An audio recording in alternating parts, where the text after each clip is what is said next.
ਖਤਰਾ ਦੇ ਵਿੱਚ ਮੈਂ ਹਾਂ ਤੁਹਾਡੇ ਨਾਲ ਗੁਰਪ੍ਰੀਤ ਸਿੰਘ ਤੇ ਅੱਜ ਸਭ ਤੋਂ ਪਹਿਲਾਂ ਗੱਲ ਉਸ ਖਤਰੇ ਦੀ ਜੋ ਔਰਤਾਂ ਦੀ ਸੁਰੱਖਿਆ ਤੇ ਮੰਡਰਾ ਰਿਹਾ ਹੈ ਕਿਉਂਕਿ ਔਰਤਾਂ ਕਿਤੇ ਵੀ ਸੁਰੱਖਿਅਤ ਨਹੀਂ ਨੇ ਤੇ ਇਸੇ ਲਈ ਔਰਤਾਂ ਨੂੰ ਖੁਦ ਹੀ ਖਬਰਦਾਰ ਹੋਣ ਦੀ ਲੋੜ ਹੈ। ਜਦੋਂ ਕੋਈ ਸ਼ਖਸ ਹਸਪਤਾਲ 'ਚ ਪਈ ਇੱਕ ਬੇਵਸ ਔਰਤ ਨੂੰ ਆਪਣੀ ਹਵਸ ਦਾ ਸ਼ਿਕਾਰ ਬਣਾ ਸਕਦਾ ਹੈ ਤਾਂ ਸਮਾਜ ਦੀ ਡਿੱਗਦੀ ਹੋਈ ਸੋਚ ਦਾ ਅੰਦਾਜ਼ਾ ਲਗਾਇਆ ਜਾ ਸਕਦਾ ਹੈ। ਬਹਾਦੁਰਗੜ੍ਹ 'ਚ ਸਾਹਮਣੇ ਆਏ ਅਜਿਹੇ ਮਾਮਲੇ ਦੇ ਮੁਲਜ਼ਮ ਦੀਆਂ ਕੁਝ ਹੋਰ ਤਸਵੀਰਾਂ ਵੀ ਸਾਹਮਣੇ ਆਈਆਂ ਨੇ।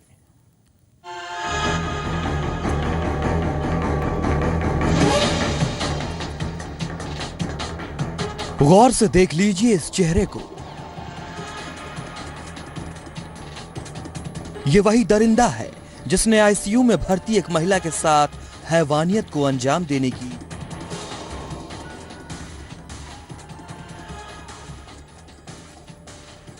सो तस्वीरां सामने आईयां सन। तुहानूं दस दईए कि गर्भवती औरत जिसने बच्चे नूं जन्म दिता सी उसदे नाल रेप करन दी कोशिश का यह मामला सामने आया सीगा। एक निजी हस्पताल दे विच सुरक्षा प्रबंधां ते सवाल चुके गए सन ते इस शख्स दीयां तस्वीरां CCTV विच भी कैद हुईयां सन ते पुलिस दावा कर रही है कि जल्दी ही बहुत जल्दी इस शख्स नूं गिरफ्तार कर लिया जाएगा। उधर हस्पताल प्रबंधकां तो जद इस बारे च पुछया गया सी तां उन्हां दा कहना सीगा कि ये शायद उस औरत दा जाणकार होवेगा।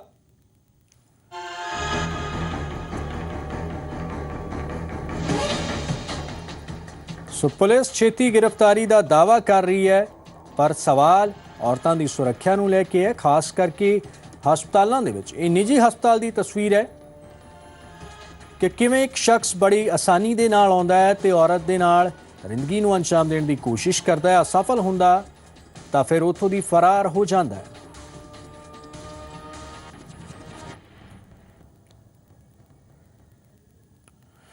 सो बहादुरगढ़ दे इस प्राइवेट हस्पताल च जिस तरह नाल महिला नाल दरिंदगी की कोशिश की गई उसने कई गंभीर सवाल खड़े किए ने।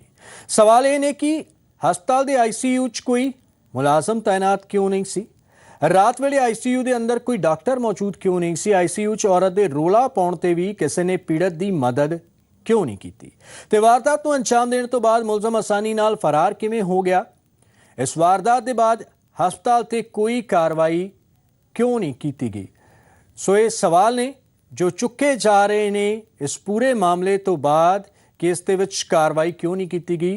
तो हुण रुख अगले खुलासे दा करदे हां। जमीन दा एक छोटा जिहा टोटा जिसने एक बजुर्ग दे दिल दे टोटे नूं ही उसदा कातल बना दिता।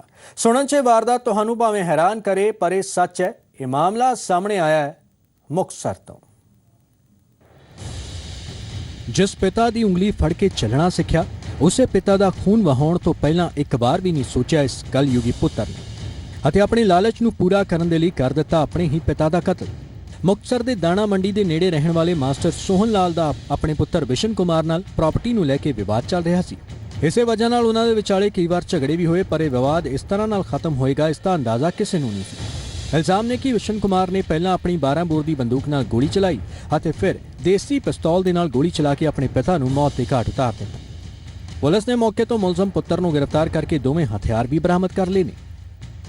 इन्हां दे अपने बेटे विशन कुमार नाल थोड़ा बहुता डिस्प्यूट सीगा, फैमिली डिस्प्यूट सीगा, ਉਹਦੇ ਕਰਕੇ ਮਤਲਬ ਇਹਨਾਂ ਦੇ ਫਾਇਰ ਮਾਰ ਕੇ ਹੱਤਿਆ ਕੀਤੀ ਆਪਣੇ ਫਾਦਰ ਸਾਹਿਬ ਦੀ, ਜਿਹਦੇ ਵਿੱਚ ਉਹਨਾਂ ਨੇ 2 ਵੈਪਨ ਯੂਜ਼ ਕੀਤੇ। ਇੱਕ 12 ਬੋਰ ਰਾਈਫਲ ਹੈ, ਉਹਦਾ ਫਾਇਰ ਪਹਿਲਾਂ ਇਹਨਾਂ ਨੇ ਪੇਟ 'ਚ ਮਾਰਿਆ। ਇਸ ਤੋਂ ਇਲਾਵਾ ਉਹਦੇ ਕੋਲ ਇੱਕ 12 ਬੋਰ ਪਿਸਟਲ ਸੀਗਾ ਜਾਲੀ ਟਾਈਪ ਦਾ, ਜਿਹਦੇ ਉਹਨਾਂ ਨੇ ਸਿਰ 'ਚ ਫਾਇਰ ਮਾਰ ਕੇ ਹੱਤਿਆ ਕੀਤੀ।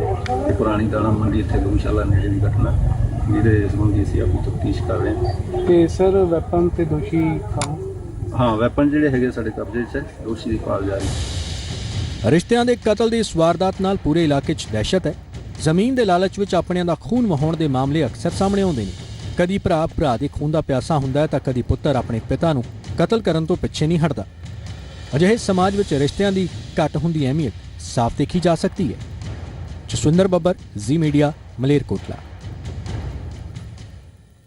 ਸੋ ਲਾਲਚ ਕਿਸ ਤਰ੍ਹਾਂ ਦੇ ਨਾਲ ਇੱਕ ਇਨਸਾਨ ਦੇ ਦਿਮਾਗ ਤੇ ਹਾਵੀ ਹੋ ਜਾਂਦਾ ਹੈ, ਇਹ ਤਸਵੀਰ ਉਸੇ ਨੂੰ ਬਿਆਨ ਕਰ ਰਹੀ ਹੈ। ਤੇ ਹੁਣ ਖੁਲਾਸਾ ਪੰਚਕੂਲਾ ਤੋਂ, ਜਿੱਥੇ ਪੁਲਿਸ ਦੇ ਹੱਥ ਕੁਝ ਅਜਿਹੇ ਬਦਮਾਸ਼ ਚੜੇ ਨੇ ਜਿਨ੍ਹਾਂ ਦੀ ਭਾਲ ਕਈ ਸੂਬਿਆਂ ਦੀ ਪੁਲਿਸ ਨੂੰ ਸੀ। ਹਥਿਆਰਾਂ ਦੇ ਜ਼ੋਰ ਤੇ ਵਾਰਦਾਤਾਂ ਨੂੰ ਅੰਜਾਮ ਦੇਣ ਵਾਲੇ ਇਸ ਗੈਂਗ ਦੀ ਗ੍ਰਿਫਤਾਰੀ ਤੋਂ ਬਾਅਦ ਹੁਣ ਆਮ ਲੋਕ ਰਾਹਤ ਮਹਿਸੂਸ ਕਰ ਰਹੇ ਨੇ। ਬਦਮਾਸ਼ਾਂ ਦਾ ਇੱਕ ਗੈਂਗ ਜਿਸ ਨੇ ਕਈ ਸੂਬਿਆਂ 'ਚ ਮਚਾਈ ਸੀ ਦਹਿਸ਼ਤ। ਪੁਲਿਸ ਦੀ ਇੰਟੈਲੀਜੈਂਸ ਨੇ ਪਹੁੰਚਾਇਆ ਸਲਾਖਾਂ ਦੇ ਪਿੱਛੇ।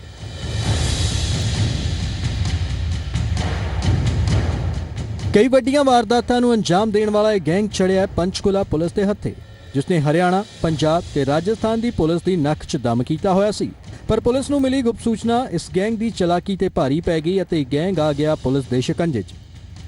ਇਸ ਖਤਰਨਾਕ ਗੈਂਗ ਦੇ 4 ਮੈਂਬਰਾਂ ਨੂੰ ਪੰਚਕੂਲਾ ਪੁਲਿਸ ਨੇ ਸੈਕਟਰ 23 ਤੋਂ ਗ੍ਰਿਫਤਾਰ ਕੀਤਾ। ਇਹ ਸਾਰੇ ਮੁਲਜ਼ਮ ਹਰਿਆਣਾ ਦੇ ਹੀ ਵੱਖ-ਵੱਖ ਜ਼ਿਲ੍ਹਿਆਂ ਦੇ ਰਹਿਣ ਵਾਲੇ ਨੇ। ਪੁਲਿਸ ਨੇ ਮੁਲਜ਼ਮਾਂ ਕੋਲੋਂ ਇੱਕ ਸਫੇਦ ਰੰਗ ਦੀ ਸਵਿਫਟ ਡਿਜ਼ਾਇਰ ਕਾਰ, 1 ਲੱਖ ਦੀ ਕੀਮਤ ਵਾਲੀ ਮੋਟਰਸਾਈਕਲ ਅਤੇ ਕਈ ਹਥਿਆਰ ਬਰਾਮਦ ਕੀਤੇ ਨੇ। ਪੁਲਿਸ ਮੁਤਾਬਕ ਇਹਨਾਂ ਮੁਲਜ਼ਮਾਂ ਨੇ ਬੰਦੂਕ ਦੀ ਨੋਕ ਤੇ ਪੰਜਾਬ ਦੇ ਡੇਰਾ ਬੱਸੀ ਤੋਂ ਕਾਰ ਅਤੇ ਕਾਲਕਾ ਤੋਂ ਮੋਟਰਸਾਈਕਲ ਖੋਈ ਸੀ, ਜਦਕਿ ਮੁਲਜ਼ਮਾਂ ਨੇ ਨਾਰਾਇਣਗੜ੍ਹ, ਪੰਚਕੂਲਾ, ਬਰਵਾਲਾ, ਸਿਰਸਾ ਤੇ ਬੀਕਾਨੇਰ 'ਚ ਵੀ ਲੁੱਟ ਦੀਆਂ ਵਾਰਦਾਤਾਂ ਨੂੰ ਅੰਜਾਮ ਦੇਣ ਦੀ ਗੱਲ ਕਬੂਲ ਕੀਤੀ है। लूटमार करने वाले गैंग के 4 सदस्यों को काबू किया है, जिनसे हथियार और एक स्विफ्ट डिजायर गाड़ी और एक मोटरसाइकिल जो है बरामद हुआ है। ये चारों जो है ये इन्होंने 12 तारीख को कालका रेलवे फाटक के पास से जो है एक मोटरसाइकिल जो है छीना था, जिसके बारे में पर्चा ऑलरेडी दर्ज है। इसके अलावा इन्होंने ये जो स्विफ्ट डिजायर गाड़ी जो इनके पास है जो ये लूटमार की कोशिश में इस्तेमाल कर रहे थे, ये गाड़ी उन्होंने डेरा बसी के एरिए से 1/12 को जो है गुलमोहर अपार्टमेंट्स के पास से जिन्होंने छीनी थी है। इसके अलावा इन्होंने और भी वारदातें जो हैं कबूल की हैं। ਪੁਲਿਸ ਅਜੇ ਮੁਲਜ਼ਮਾਂ ਤੋਂ ਹੋਰ ਵੀ ਕਈ ਖੁਲਾਸੇ ਹੋਣ ਦੀ ਉਮੀਦ ਕਰ ਰਹੀ ਹੈ ਤੇ ਉਸ ਦੇ ਆਧਾਰ ਤੇ ਹੀ ਬਾਕੀ ਵਾਰਦਾਤਾਂ ਨੂੰ ਸੁਲਝਾਉਣ ਦਾ ਦਾਅਵਾ ਕੀਤਾ ਜਾ ਰਿਹਾ ਹੈ। ਪੁਲਿਸ ਮੁਤਾਬਕ ਇਸ ਗੈਂਗ ਤੇ ਵੱਖ-ਵੱਖ ਜ਼ਿਲ੍ਹਿਆਂ 'ਚ ਕਈ ਮੁਕੱਦਮੇ ਦਰਜ ਨੇ। कोर्ट में पेश करके इनका रिमांड हासिल करेंगे, उसके बाद आगे पूछताछ करके जो केसेस इनके पे हैं जो इन्होंने कबूल किए हैं उनमें रिकवरी करेंगे। कुछ एक गाड़ी भी पुलिस भी बरामद करनी रहती है, वो भी गाड़ी बरामद हो वो भी करेंगे, मगर अभी ये पेश करेंगे इनको कोर्ट में पेश करने के रिमांड लेने के बाद जो है जो भी इसमें अंदर रिकवरी होगी आगे अचीवमेंट आएगी वो आपको फिर। ਜਿੰਨੇ ਵੱਡੇ ਪੱਧਰ ਤੇ ਇਸ ਗੈਂਗ ਨੇ ਚੋਰੀ ਦੀਆਂ ਵਾਰਦਾਤਾਂ ਨੂੰ ਅੰਜਾਮ ਦਿੱਤਾ ਤੇ ਜਿਸ ਤਰ੍ਹਾਂ ਪੁਲਿਸ ਨੇ ਸਪੈਸ਼ਲ ਆਪਰੇਸ਼ਨ ਦੇ ਤਹਿਤ ਇਹਨਾਂ ਮੁਲਜ਼ਮਾਂ ਨੂੰ ਕਾਬੂ ਕੀਤਾ ਹੈ, ਉਹ ਵਾਕਈ ਕਾਬਿਲੇ ਤਾਰੀਫ ਹੈ ਤੇ ਹੁਣ ਪੁਲਿਸ ਗਿਰਫਤ 'ਚ ਆਏ ਮੁਲਜ਼ਮਾਂ ਤੋਂ ਇਹਨਾਂ ਦੇ ਗੁਨਾਹਾਂ ਦਾ ਹਿਸਾਬ ਲੈ ਰਹੀ ਹੈ। ਕੁਲਵੀਰ ਦੀਵਾਨ, ਜ਼ੀ ਮੀਡੀਆ, ਪੰਚਕੂਲਾ। ਅਗਲਾ ਖੁਲਾਸਾ ਵੀ ਪੰਚਕੂਲਾ ਤੋਂ ਹੈ, ਜਿੱਥੇ ਪੁਲਿਸ ਨੇ ਇੱਕ ਅਜਿਹੇ ਠੱਗ ਨੂੰ ਗ੍ਰਿਫਤਾਰ ਕੀਤਾ ਹੈ ਜੋ ਲੋਕਾਂ ਨੂੰ ਵਿਦੇਸ਼ ਭੇਜਣ ਦੇ ਨਾਮ ਤੇ ਠੱਗ ਰਿਹਾ ਸੀ ਤੇ ਇਸ ਲਈ ਉਹਨਾਂ ਤੋਂ ਮੋਟੀ ਰਕਮ ਵੀ ਵਸੂਲ ਰਿਹਾ ਸੀ। ਦੇਹਰਾਦੂਨ ਦੀ ਇੱਕ ਔਰਤ ਦੀ ਸ਼ਿਕਾਇਤ ਤੇ ਪੁਲਿਸ ਨੇ ਇਹ ਕਾਰਵਾਈ ਕੀਤੀ। ਦਰਅਸਲ ਔਰਤ ਨੇ ਆਪਣੇ ਭਰਾਵਾਂ ਦੀ ਹਾਂਗਕਾਂਗ 'ਚ ਨੌਕਰੀ ਲਗਵਾਉਣ ਦੇ ਲਈ ਮੁਲਜ਼ਮ ਨੂੰ 4.5 ਲੱਖ ਰੁਪਏ ਦਿੱਤੇ ਸਨ, ਪਰ ਇਲਜ਼ਾਮ ਨੇ ਕਿ ਪੈਸੇ ਲੈਣ ਤੋਂ ਬਾਅਦ ਮੁਲਜ਼ਮ ਟਾਲ ਮਟੋਲ ਕਰਦਾ ਰਿਹਾ, ਜਿਸ ਤੋਂ ਪਰੇਸ਼ਾਨ ਹੋ ਕੇ ਪੀੜਤ ਨੇ ਦੇਹਰਾਦੂਨ 'ਚ ਇਸ ਦੀ ਸ਼ਿਕਾਇਤ ਦਰਜ ਕਰਵਾਈ ਤੇ ਫਿਰ ਇਹ ਮਾਮਲਾ ਪੰਚਕੂਲਾ ਪੁਲਿਸ ਨੂੰ ਸੌਂਪ ਦਿੱਤਾ ਗਿਆ। ਮੁਲਜ਼ਮ ਪ੍ਰਵੀਨ ਚੰਡੀਗੜ੍ਹ ਦਾ ਰਹਿਣ ਵਾਲਾ ਹੈ ਤੇ ਪੰਚਕੂਲਾ 'ਚ ਉਸ ਦਾ ਦਫ਼ਤਰ ਸੀ। ਅਦਾਲਤ ਨੇ ਉਸ ਨੂੰ 8 ਦਿਨਾਂ ਦੀ ਰਿਮਾਂਡ ਤੇ ਭੇਜ ਦਿੱਤਾ ਹੈ।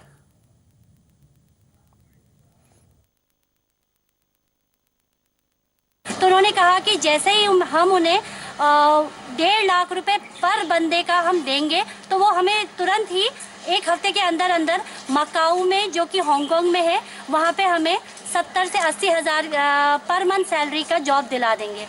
लेकिन आज 6 महीने होने को आए हैं, ना तो उस बंदे ने हमें कोई जॉब दिलाया है और ना ही अब वो हमारे पैसे दे रहे हैं। इसी वजह से मैंने उत्तराखंड पुलिस में इनकी कंप्लेन की है। ਭਰਾਵਾਂ ਨੂੰ ਹਮੇਸ਼ਾ ਮਿਲ ਕੇ ਰਹਿਣਾ ਚਾਹੀਦਾ ਹੈ, ਇਹ ਗੱਲ ਸਾਨੂੰ ਬਚਪਨ ਤੋਂ ਸਿਖਾਈ ਜਾਂਦੀ ਹੈ, ਪਰ ਜਦੋਂ ਕਿਸੇ ਗੁਨਾਹ ਨੂੰ ਲੁਕਾਉਣ 'ਚ ਭਰਾ ਇੱਕ ਦੂਜੇ ਦਾ ਸਾਥ ਦੇਣ ਤਾਂ ਕਾਨੂੰਨ ਦੀ ਨਜ਼ਰ 'ਚ ਸਾਰੇ ਬਰਾਬਰ ਦੇ ਮੌਸਮ ਹੁੰਦੇ ਨੇ। ਅਜਿਹੇ 3 ਭਰਾਵਾਂ ਨੂੰ ਗ੍ਰਿਫਤਾਰ ਕੀਤਾ ਹੈ ਫਰੀਦਾਬਾਦ ਪੁਲਿਸ ਨੇ, ਜੋ ਇੱਕ ਭਰਾ ਦੇ ਗੁਨਾਹ ਨੂੰ ਲੁਕਾ ਰਹੇ ਸਨ। ਇਹ ਤਿੰਨੇ ਨੌਜਵਾਨ ਰਿਸ਼ਤੇ ਦੇ ਵਿੱਚ ਸਕੇ ਭਰਾ ਨੇ। ਘਰ ਦੀ ਗਰੀਬੀ ਦੂਰ ਕਰਨ ਅਤੇ ਜਲਦੀ ਅਮੀਰ ਬਣਨ ਦਾ ਸੁਪਨਾ ਪੂਰਾ ਕਰਨ ਦੇ ਲਈ ਇਹਨਾਂ ਵਿੱਚੋਂ ਸਭ ਤੋਂ ਵੱਡਾ ਭਰਾ ਹਰਪਾਲ ਉੱਤਰ ਪ੍ਰਦੇਸ਼ ਦੇ ਪਿੰਡ ਤੋਂ ਹਰਿਆਣਾ ਦੇ ਫਰੀਦਾਬਾਦ ਆਇਆ। ਇੱਥੇ ਉਸ ਨੂੰ ਕੰਮ ਵੀ ਮਿਲਿਆ, ਪਰ ਉਹ ਕੰਮ ਸ਼ਾਇਦ ਇਸ ਦੇ ਲਈ ਕਾਫੀ ਨਹੀਂ ਸੀ। ਇਸੇ ਲਈ ਚੱਲ ਪਿਆ ਗੁਨਾਹ ਦੇ ਰਸਤੇ ਤੇ ਅਤੇ ਜਿਸ ਵਰਕਸ਼ਾਪ ਦੇ ਵਿੱਚ ਨੌਕਰੀ ਮਿਲੀ ਸੀ ਉਸ ਨੂੰ ਹੀ ਲੁੱਟਣ ਦੀ ਯੋਜਨਾ ਬਣਾ ਲਈ। ਪਰ ਜਿਸ ਵਕਤ ਮੁਲਜ਼ਮ ਹਰਪਾਲ ਆਪਣੇ 2 ਸਾਥੀਆਂ ਦੇ ਨਾਲ ਵਰਕਸ਼ਾਪ ਤੋਂ ਇੱਕ ਟਰੈਕਟਰ ਨੂੰ ਲੁੱਟ ਕੇ ਲੈ ਜਾ ਰਿਹਾ ਸੀ ਤਾਂ ਉਸ ਵਕਤ ਉੱਥੋਂ ਦੇ ਸੁਰੱਖਿਆ ਮੁਲਾਜ਼ਮ ਨੇ ਉਸ ਨੂੰ ਦੇਖ ਲਿਆ ਅਤੇ ਫਿਰ ਇੱਕ ਗੁਨਾਹ ਨੂੰ ਲੁਕਾਉਣ ਦੇ ਲਈ ਉਹਨਾਂ ਨੇ ਇੱਕ ਹੋਰ ਸੰਗੀਨ ਜ਼ੁਰਮ ਨੂੰ ਅੰਜਾਮ ਦੇ ਦਿੱਤਾ। ਮੁਲਜ਼ਮ ਹਰਪਾਲ ਨੇ ਆਪਣੇ ਦੋ ਸਾਥੀਆਂ ਦੇ ਨਾਲ ਮਿਲ ਕੇ ਉਸ ਸੁਰੱਖਿਆ ਮੁਲਾਜ਼ਮ ਦਾ ਕਤਲ ਕਰ ਦਿੱਤਾ। कैसे मारा? जी गला दबा के मौत आ गई। सर पे चोट कैसे आई फिर उसके? रॉड से नहीं मारा? पत्ती थी ये। किसने किसने मारा? मैंने, सोनू ने, गुल्लू ने। अच्छा, तीनों ने मारा? उसे क्यों मारा? क्यों? जी ट्रैक्टर ले जाने के लिए। क्यों? ट्रैक्टर तो वैसे भी ले जा सकता था, तो मारने की क्या जरूरत है? नहीं जी, वो उसने हमको देख लिया, वैसे ही हमको फिर ये लगा कि हमारे भैया काका वाका से बोल देगा। तो तुम क्या वहाँ काम करते थे? ਕਤਲ ਕਰਨ ਦੇ ਬਾਅਦ ਮੁਲਜ਼ਮ ਉਸ ਟਰੈਕਟਰ ਨੂੰ ਆਪਣੇ ਪਿੰਡ ਲੈ ਗਏ, ਜਿੱਥੇ ਉਸਨੇ ਆਪਣੇ ਦੋਵੇਂ ਭਰਾਵਾਂ ਨੂੰ ਵੀ ਇਸ ਗੁਨਾਹ ਦੇ ਵਿੱਚ ਸ਼ਾਮਲ ਕਰ ਲਿਆ। ਤਿੰਨੇ ਟਰੈਕਟਰ ਨੂੰ ਵੇਚ ਕੇ ਪੈਸਾ ਕਮਾਉਣ ਦੀ ਜੁਗਤ ਵਿੱਚ ਲੱਗ ਗਏ, ਪਰ ਉਸ ਤੋਂ ਪਹਿਲਾਂ ਹੀ ਉਹਨਾਂ ਤੱਕ ਪੁਲਿਸ ਪਹੁੰਚ ਗਈ ਅਤੇ ਮੁਲਜ਼ਮਾਂ ਦੀ ਗ੍ਰਿਫਤਾਰੀ ਦੇ ਨਾਲ ਲੁੱਟਿਆ ਹੋਇਆ ਟਰੈਕਟਰ ਵੀ ਬਰਾਮਦ ਕਰ ਲਿਆ ਹੈ। ये तीनों भाई हैं, इनमें मुख्य आरोपी हरपाल है, जिसको हमने अभी अरेस्ट किया है। हरपाल ने अपने एक साथी जो उसके साथ ही काम करता है और दूसरा उसका दोस्त सोनू, उसके साथ मिलके तीनों लोगों ने वो गार्ड की हत्या की है, फिर ट्रैक्टर को लूट के ले गए हैं। गांव जाने के बाद इसने अपने दोनों भाइयों को बता दिया है वारदात के बारे में, और उन भाइयों ने इस ट्रैक्टर ट्रॉली पेंट करना, इसको छुपाना और बेचने की अगली तैयारी में वो थे, तो उनको भी हमने इसी मुकदमे में अरेस्ट किया है। ਪੁਲਿਸ ਨੇ ਮੁਲਜ਼ਮ ਹਰਪਾਲ ਦੇ ਖਿਲਾਫ ਲੁੱਟ ਅਤੇ ਕਤਲ ਦਾ ਮਾਮਲਾ ਦਰਜ ਕਰ ਲਿਆ ਹੈ, ਜਦਕਿ ਉਸ ਦੇ ਦੋਵੇਂ ਭਰਾਵਾਂ ਤੇ ਇਸ ਸਾਜ਼ਿਸ਼ ਵਿੱਚ ਸ਼ਾਮਲ ਹੋਣ ਦਾ। ਉੱਥੇ ਹੀ ਮਾਮਲੇ ਦੇ ਦੋ ਬਾਕੀ ਮੁਲਜ਼ਮਾਂ ਦੀ ਤਲਾਸ਼ ਕੀਤੀ ਜਾ ਰਹੀ ਹੈ। ਵਿਨੋਦ ਸ਼ਰਮਾ, ਜ਼ੀ ਮੀਡੀਆ, ਫਰੀਦਾਬਾਦ।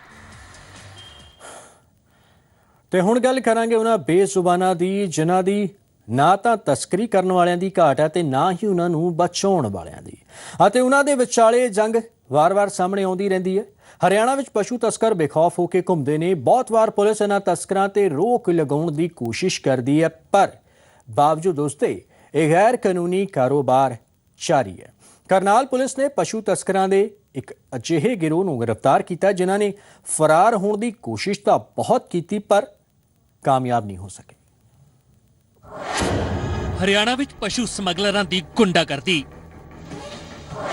ਪੁਲਿਸ ਤੇ ਕੀਤਾ ਜਾਨਲੇਵਾ ਹਮਲਾ, ਨਾਕਾ ਤੋੜ ਕੇ ਫਰਾਰ ਹੋਣ ਦੀ ਵੀ ਕੀਤੀ ਕੋਸ਼ਿਸ਼, ਪਰ ਚੜ ਗਏ ਪੁਲਿਸ ਦੇ ਹੱਥੇ।